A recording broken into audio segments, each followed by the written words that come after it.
This is utterly surprising. They said there's supposed to be sunshine today. Look at, there's the bottom panels, of course they're sideways with nothing.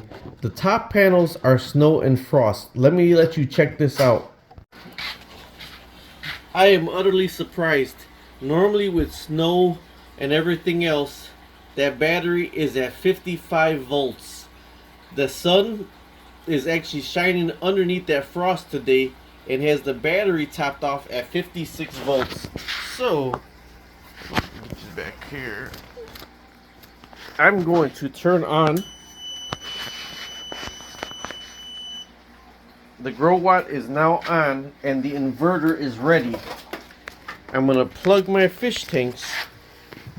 This is my fish tanks into the Growatt.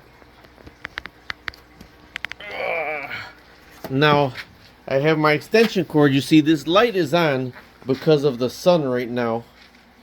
And what I'm going to do is plug my fish tanks here into the Growatt and be powered by the sun. Shut them off. You heard them shut off. Hurry up, hurry up, hurry up, hurry up.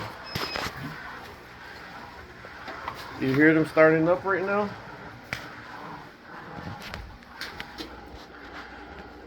Okay. It went down to 55.9 volts. Right now the battery is charging the fish tanks, but it's supposed to be sunny this afternoon anyways. So this right here, it just disconnected. It was connected with the sun. When this goes down a little bit, you'll see this connection from here to here, and that means, there it is right there. Now the sun with the battery is running the fish tanks.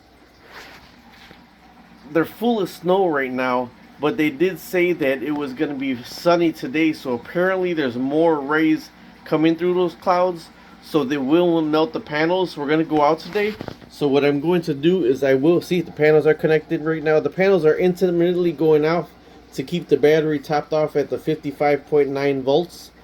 And then so here's to the grid. So when we leave out today, I'm going to remember to plug it into the grid. Just wanted to show you that. Talk to you later. Subscribe, like, and share.